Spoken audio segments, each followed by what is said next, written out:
The year was 1941, and the Soviet Union was facing a logistical problem of terrifying proportions. Currently located roughly 40 kilometers west of Moscow, 2 million highly motivated, thoroughly miserable. German soldiers were busy planning the demise of the entire nation. And yet inside, the heavily fortified subterranean offices of the Kremlin, Josef Stalin was entirely focused on a matter of precise, chronological choreography. Are the clocks precisely synchronized, Comrade Petya? Stalin asked, his voice low, gravelly, and entirely too calm for a man whose capital was facing imminent annihilation. Petya, a junior aide whose face perpetually appeared to be recovering from a severe shot, adjusted his spectacles. Yes, Comrade Generalissimo. All Kremlin clocks, as per your direct order, are running. 2 hours fast. It is 10 o'clock a.m. for us. Stalin nodded, looking satisfied. Good psychological advantage is paramount. When we feel ahead of schedule, the fascists feel behind. It is simple dialectical physics. The real time was 8 o'clock a.m. on November 7th, 1941. It was the 24th anniversary of the Bolshevik Revolution, a date usually marked by boisterous celebration. This year, however, the celebration was less about triumph and more about a spectacular high-stakes game of pretend everything is fine. The Grand Military Parade, scheduled for Red Square, was Stalin's desperate gamble, a show of defiance engineered solely to inject synthetic adrenaline into the collapsing morale of the Soviet people.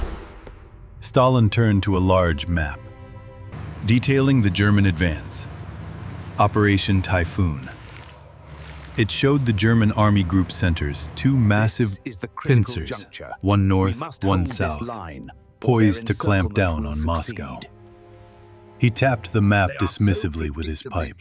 These Germans, Stalin murmured, always with the pincers. No imagination, Comrade Petya, have you double? Check the marching cadence for the 1st Rifle Division. I need crispness.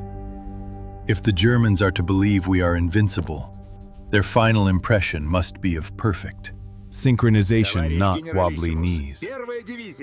Petya swallowed. Comrade Generalissimo, the 1st Rifle Division has been under continuous shelling for 3 weeks. Most of their original boots have dissolved into the Rasputitsa.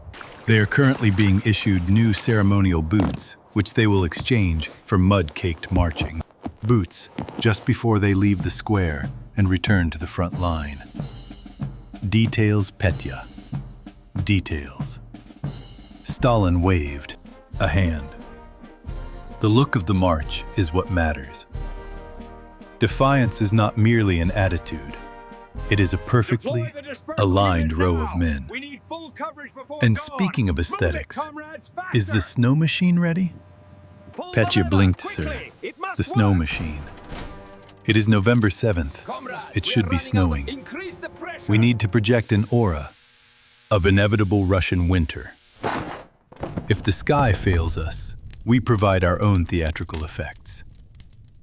I want the Germans to look at this parade and feel an acute chill, even if they are currently basking in a ridiculous autumnal mud bath. 45 kilometers west of Red Square, the mud bath was legendary. General Georgy Zhukov, a man whose resting facial expression suggested he had personally wrestled every Tsar and won, stood ankle-deep in a slick ochre morass, the notorious Russian autumn mud. The Rasputitsa had arrived early, turning entire landscape into a giant churning bowl of automotive frustration. Zhukov did not look defiant, looked extremely irritated. Comrade Lieutenant Zhukov roared, his voice cutting through the distant rumble of German artillery. Explain to me why that T-34 is buried up to its axles, Yet the crew is currently arguing about rations. The lieutenant, pale and mud-splattered, saluted weakly. Comrade Marshal, the T-34 is fine. It is the Earth that is failing to cooperate. We believe this particular stretch of ground has chosen a life of non-alignment. Zhukov sighed, running a hand through his closely cropped hair.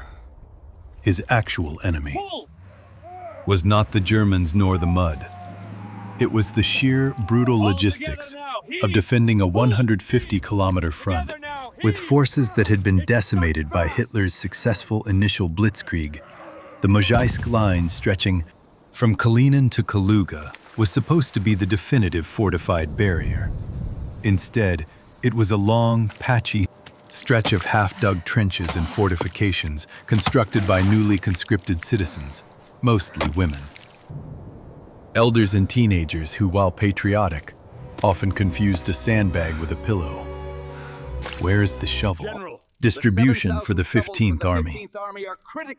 Zhukov demanded. They received 7,000 shovels yesterday, Marshal. And where are they today? Most were lost when they attempted to use them as levers to extract sunk supply trucks.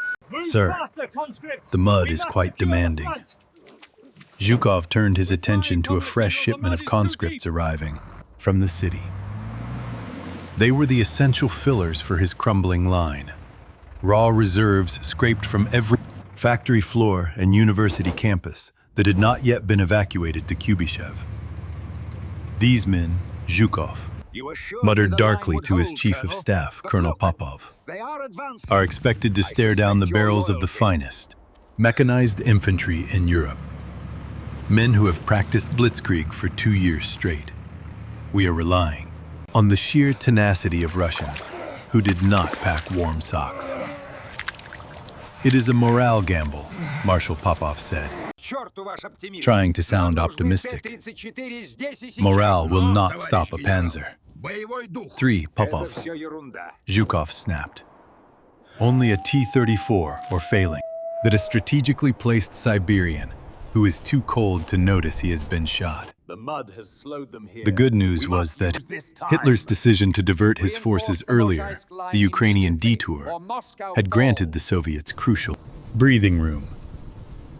Zhukov, having been proven catastrophically right back in July when he advised abandoning Kiev to avoid encirclement, a suggestion which briefly cost him his job, had used that detour time, fortify, and more importantly, scrape together every available body and resource.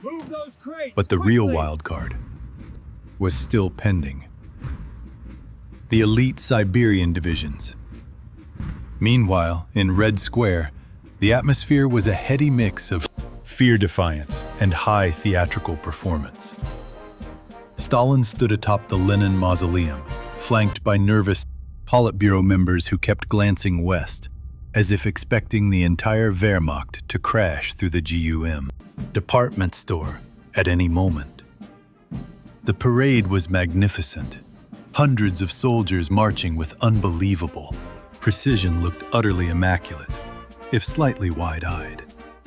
They had been polished and rehearsed for 3 days straight, fed extra rations, and told repeatedly that their primary task was to look intimidating even if they only possessed 5 rounds each. Look at the synchronization. Petya Stalin whispered, almost giddy. See how the sun catches their bayonets? The German generals will observe this and weep with despair. This is the projection of a nation that still has 3 million men to spare, even if technically these 3,000 men are heading directly to the dead front line the moment they pass that corner. This is observation Petya 1. adjusted his glasses again. We Comrade Generalissimo 1, believe the cameras are currently focusing on the tanks. The newly constructed T-34 tanks rumbled past, their menacing silhouettes perfectly offset by the hastily deployed red banners. The T-34 was Zhukov's secret weapon, so heavily armored that German anti-tank guns could only chip the paint. The soldiers, watching, felt a tremor of hope. Stalin observed the procession, his brow furrowed. The tank commander of the 3rd T-34. Did you see that? Did you see that Petya No, strained? sir. No, sir. He blinked. A flicker of vulnerability. He needs to project more iron discipline. Make a note. Petya. Blinking in the face of fascism is a bourgeois affectation. Execute more eye drops before the next staging. A moment later, a loud, dull thud echoed from the west. A German shell, probably aimed vaguely at the city center, falling short. The crowd flinched, but Stalin did not. He raised his hand in a slow, dramatic wave. The message was clear. I am here. If I am not panicking, you are not permitted to panic. Excellent, Stalin declared. The Germans have provided their own fireworks display. The narrative is complete. Defiant secured, as the last column of infantry marched out of the square and immediately began jogging west toward the front line.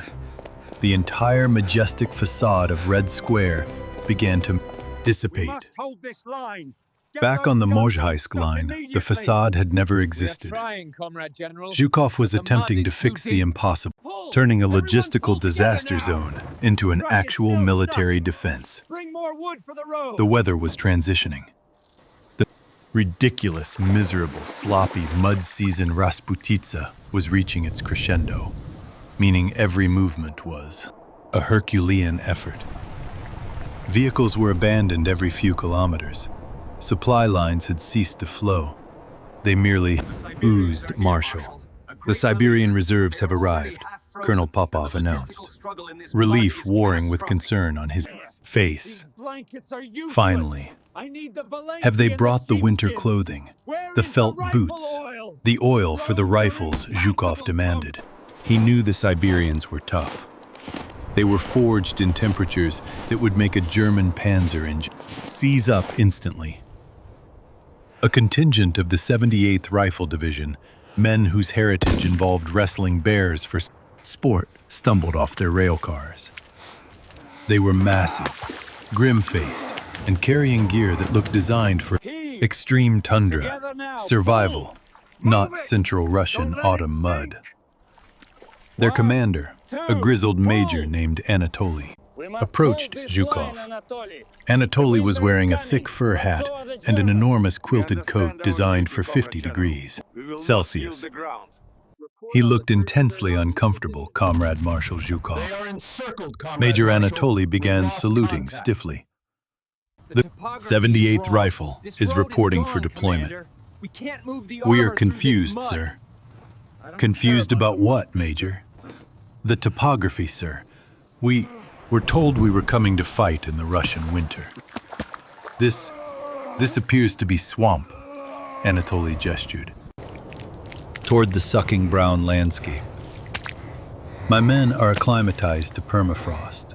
These felt boots are soaking up the liquid earth like sponges.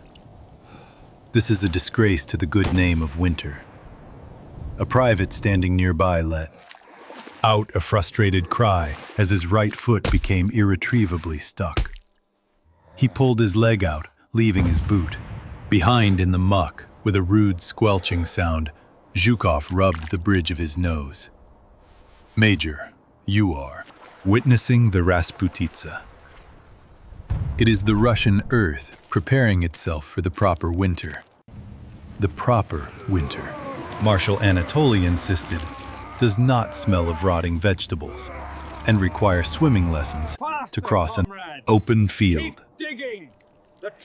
It is what we have, Major Zhukov said, pointing toward a half-finished trench line manned by teenagers wielding pickaxes. We need you in the center. The Germans are about to strike their final blow. Zhukov looked at the Siberian troops. They were physically superior and psychologically hardened, but their equipment was entirely wrong for the current climate.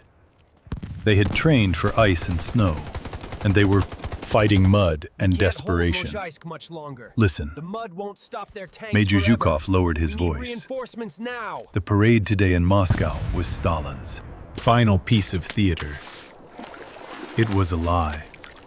The only truth is here. We are outnumbered, undersupplied, and drowning in mud.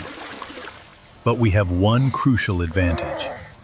Hitler stopped to secure his flanks, and now he is fighting us in October and November, when he should have been in Moscow in August.